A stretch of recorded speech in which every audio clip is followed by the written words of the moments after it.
بسم اللہ الرحمن الرحیم صلی اللہ علیہ وسلم۔ اما بعد، سورہ نساء کی آیت نمبر 1 کا ترجمہ اس کی تفصیل آپ کے سامنے آئی۔ آیت نمبر 2 میں اللہ تعالیٰ نے ارشاد فرمایا ہے وَآتُوا الْيَتَامَى أَمْوَالَهُمْ، وَآتُوا اور دے دو الیتامى یتیموں کو اموالہم ان کے مال ولا تتبدلوا اور تبدیل مت کرو الخبیث گندی چیز بالطیب اچھی چیز سے، وَلَا تَأْكُلُوا اور مت کھاؤ أَمْوَالَهُمْ ان کے مال إِلَىٰ أَمْوَالِكُمْ اپنے مال کے ساتھ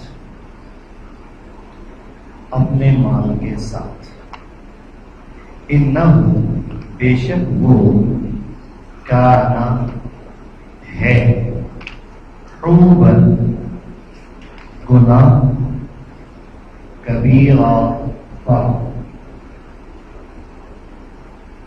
وآتوا اليتامى أموالهم اور یتیموں کو ان کا مال دے دو، ولا تتبدلوا الخبیث بالطیب اور پاک چیز کے بدلے میں، پاکیزہ چیز کے بدلے میں گندی چیز نہ لو، اور پاکیزہ چیز کے بدلے میں گندی چیز نہ لو۔ وَلَا تَأْكُلُوا أَمْوَالَهُمْ إِلَىٰ أَمْوَالِكُمْ اور ان کا مال اپنے مال کے ساتھ ملا کر مت کھاؤ،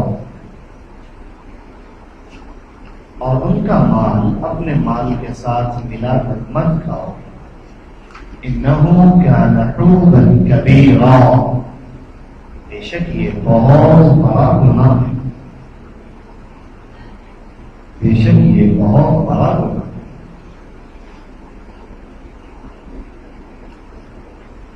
اس آیت میں اللہ تعالیٰ نے یتیموں کے حوالے سے ایک اصول متعین فرمایا ہے۔ یتیم کسے کہتے ہیں اس کو بھی سمجھنا چاہیے، اور اس آیت میں جو حکم دیا گیا اس کو بھی سمجھنا چاہیے۔ یتیم عربی زبان کا لفظ ہے، اور عربی زبان میں یتیم کا معنی ہوتا ہے منفرد، اکیلا۔ یتیم کا معنی اکیلا، منفرد۔ یہی وجہ ہے کہ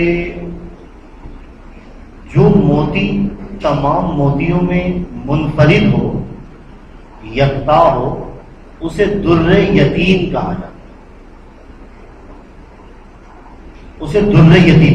درن کا معنی موتی، اور یتیم کا معنی، اب موتی تو یتیم نہیں ہوتا، جو یتیم کا معنی ہماری زبان میں بولا جاتا ہے موتی تو یتیم نہیں ہوتا، لیکن آپ نے کہتے ہیں در یتیم کا معنی منفرد موتی، یکتا موتی۔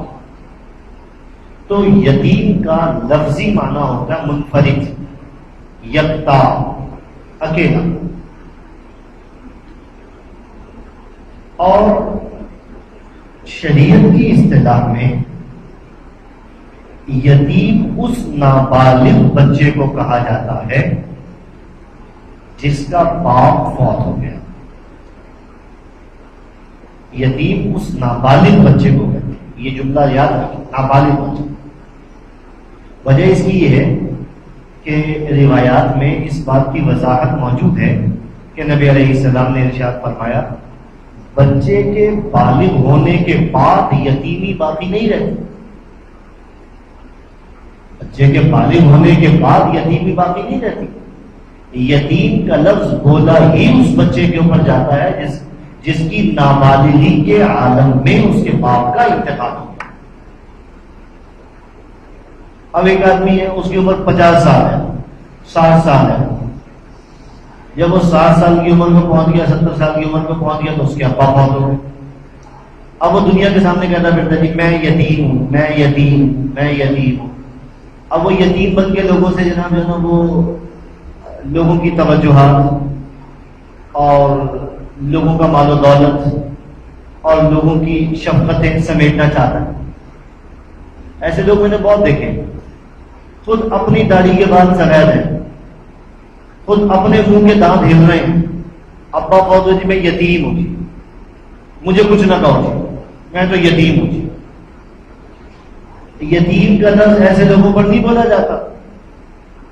لوگوں کی ہمدردیاں جو ہے وہ لفظ یتیم سے حاصل کرنے کے لیے اس لفظ یتیم کا سہارا لے کر لوگوں کے جذبات سے کھیلتے ہیں۔ شریعت کی اصطلاح میں اس بندے کو یتیم نہیں کہا جاتا، یتیم کا لفظ بولا ہی اس بچے پر جاتا ہے جو نابالغ ہو اور اس کا باپ اس نابالغی کے عالم میں پہنچے۔ بالغ ہونے کے بعد دیکھیں نا، اگر اس طرح سے ہونے لگے تو دنیا میں تو پھر ہر آدمی یتیم ہے۔ اگر 50 سال کے 60 سال کے آدمی کا باپ فوت ہو جائے اور وہ اپنے آپ کو یتیم کہلوائے تو پھر تو دنیا میں ہر آدمی یتیم ہے۔ مجھے بتائیں دنیا میں کون سا آدمی ہے جس کے اوپر آپ یتیم کا لفظ نہیں بول سکتے؟ پھر تو ہر آدمی یتیم بن جائے گا، پھر ہر آدمی مسکین بن جائے گا۔ ہر آدمی لفظ یتیم کے ذریعے لوگوں کی توجہات، لوگوں کی شفقتیں اور لوگوں کا مال و دولت اپنی طرف سمیٹنے کی کوشش کرے گا۔ ایسا نہیں ہے، اس کو کھلواڑ نہیں بنانا چاہیے۔ اس لفظ یتیم کو لوگوں نے اس کا حلیہ ٹائٹ کر کے رکھ دیا۔ اس لیے شریعت کی اصطلاح میں یتیم کس کو کہا جاتا ہے کہ نابالغی کے عالم میں جس کا باپ فوت ہو جائے۔ ایک بات تو یہ تو یتیم کی میں نے تعریف آپ کو بتائی، یتیم کہتے کس کو۔ دوسرے نمبر کے اوپر جو بات سمجھنے والی ہے وہ یہ کہ یتیموں کے ساتھ زمانہ جاہلیت میں بھی نامناسب سلوک ہوتا تھا، اور آج کی اس جاہلیت میں بھی جس کو ایک نیا نبادہ دے کر لوگوں کے درمیان متعارف کروا دیا گیا ہے، اس میں بھی یتیم بچوں کے ساتھ کچھ ایسا ہی سلوک ہوتا۔ رسول اللہ صلی اللہ علیہ وسلم نے یتیم بچے کی پرورش بہت زیادہ باعث اجر و ثواب قرار دی۔ ایک روایت میں آتا ہے، اچھا یتیم بچہ جس کی آپ پرورش کر رہے ہیں، جس یتیم بچے کی آپ پرورش کر رہے ہیں، وہ آپ کا یتیم ہے یا کسی دوسرے کا یتیم ہے؟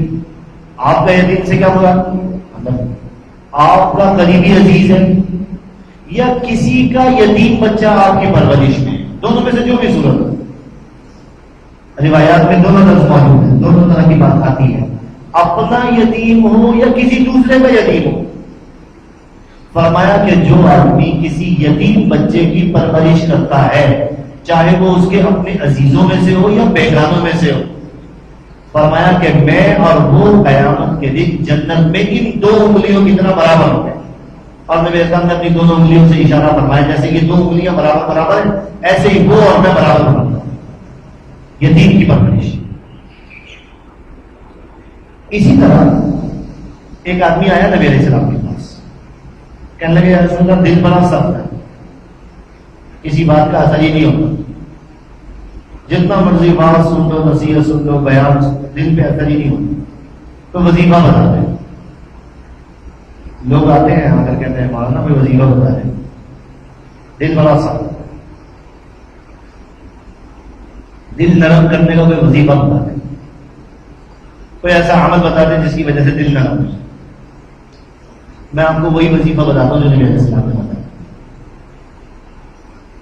نبی علیہ السلام نے ارشاد فرمایا، امسح رأس الیتیم، یتیموں کے سر پہ ہاتھ پھیرا کرو، غریبوں کو کھانا کھلایا کرو، تمہارا دل نرم ہو جائے گا۔ دل نرم کرنے کی ترکیب ہے، یہ وظیفہ ہے، یتیموں کے سر پہ ہاتھ پھیرا کرو۔ لوگوں نے یتیموں کو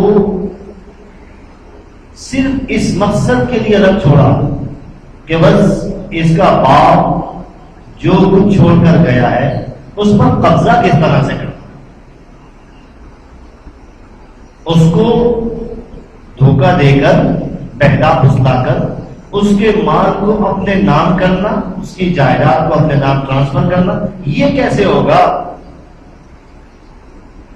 لوگوں نے یتیم کے مال پر ناجائز قبضہ کرنا اور اس پر ڈاکہ ڈالنا اپنا حق سمجھ لیا۔ اللہ نے یتیم کے اس مال کو جس پر انسان ناجائز قبضہ کرے، اس مال کو گندا قرار دیا، گندا، ناپاک۔ جس پر انسان ناجائز قبضہ کرتا گندا قرار دیا ہے۔ اور اس کے لفظ جو آپ نے پڑھا قرآن کا یہ لفظ ہے وَلَا تَتَبَدَّلُوا الْخَبِيثَ، خبیث۔ اگر آپ کسی آدمی کو کہیں نا، کسی انسان کو کہیں، وہ آپ سے لڑنے مرنے کے لیے تیار ہو جائے گا، مجھے خبیث کہا ہے، یعنی اتنا تلخ لفظ ہے یہ، اتنا سخت لفظ ہے یہ۔ اگر آپ کسی آدمی کو کہیں نا، یہ لفظ اگر کسی آدمی کو بولے، بڑا خبیث آدمی، لڑنے مرنے کے لیے تیار ہو جائے گا، اگر اس کا آپ کے پاس بس چلتا ہے نا، سب پھاڑ دے گا، مجھے خبیث کہا ہے۔ اتنا سخت اور تلخ لفظ ہے، اور قرآن نے اس لفظ کا اطلاق کس پر کیا؟ یتیم کے اس مال پر جس پر انسان ناجائز قبضہ کرتا، یہ خبیث مال ہے۔ انسان اپنے آپ کو، اگر کوئی آدمی یہ لفظ بول دے تو برداشت نہیں کرتا، تو یہ مال جب انسان اپنے پاس لے کر آ رہا ہے، مال انسان سے برداشت نہیں کرتا۔ اللہ فرما رہا ہے یہ مال خبیث ہے، گندا، ناپاک،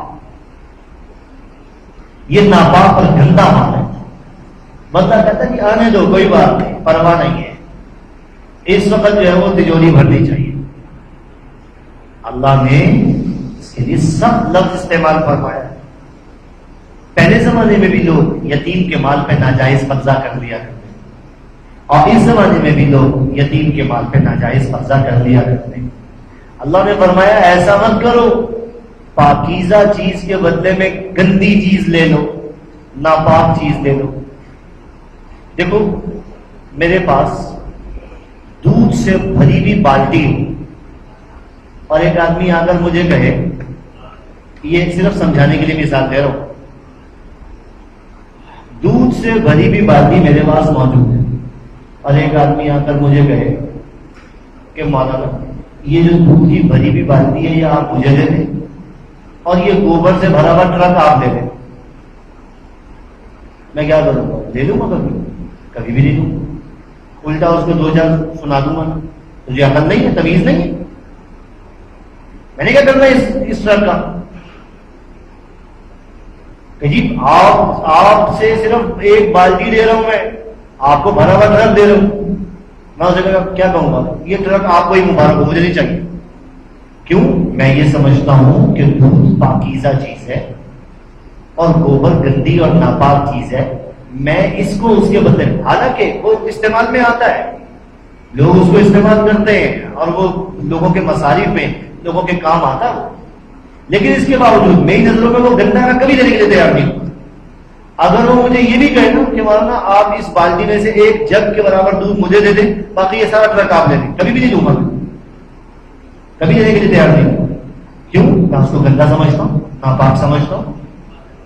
میں پاکیزہ چیز کے بدلے میں گندی چیز دینے کے لیے تیار نہیں ہوتا۔ اگر ایک آدمی کسی یتیم کے مال پہ ناجائز قبضہ کر رہا ہے، قرآن نے کہا ہے کہ یہ گندی چیز دی ہے، اس نے بدلے میں، اس نے دودھ دے کر بدلے میں مینگنیوں کا بھرا ہوا ٹرک لیا،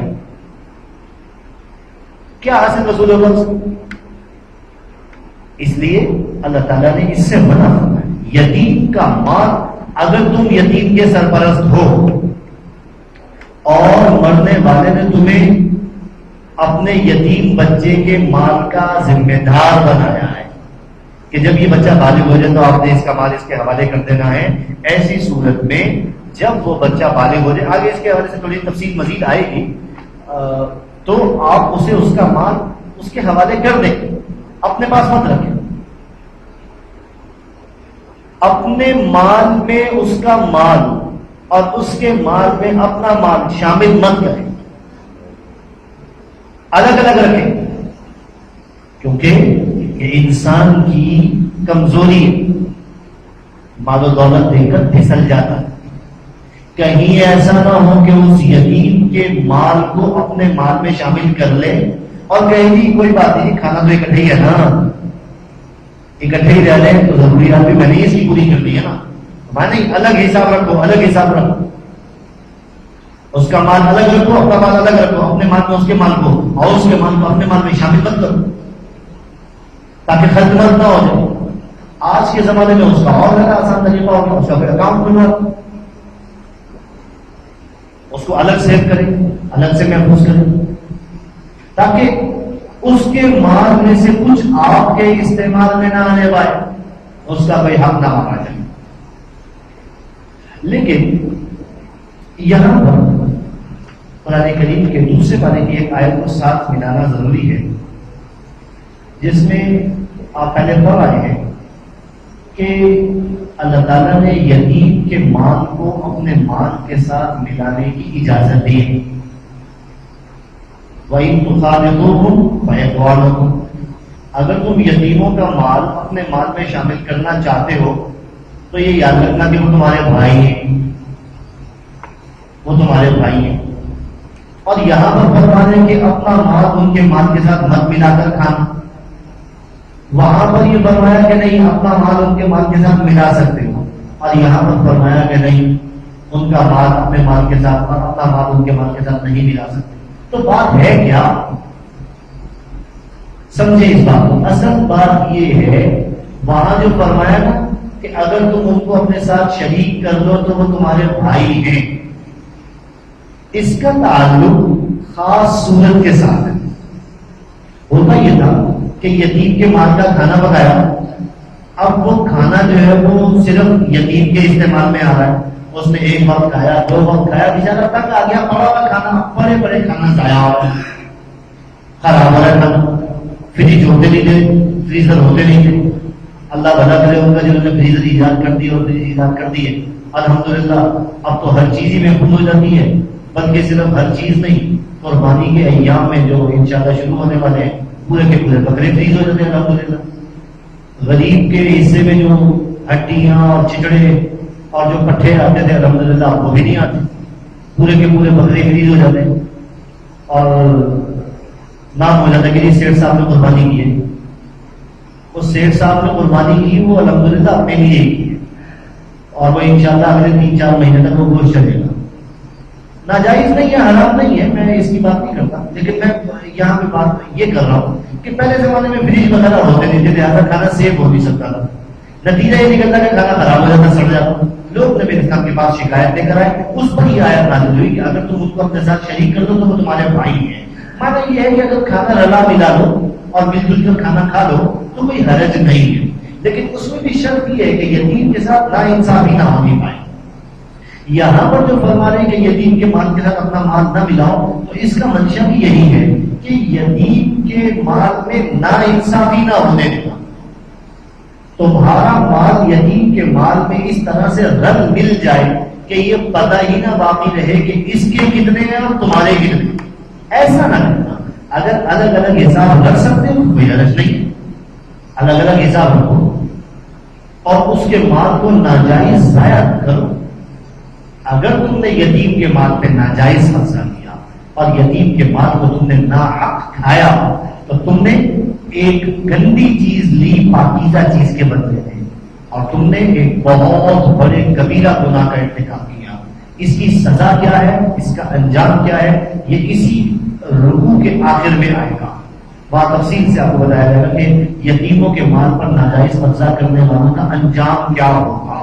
اس لیے خلاصہ یہ ہے یتیم کے مال کو ناجائز قبضے کے ساتھ اپنے پاس نہیں رکھنا چاہیے، اور جس کے پاس یتیم کا مال موجود ہو اسے چاہیے کہ یتیم کے مال کو اپنے پاس امانت سمجھے، اور جب وہ بالغ ہو جائے اسے اس کا مال واپس لوٹا دے.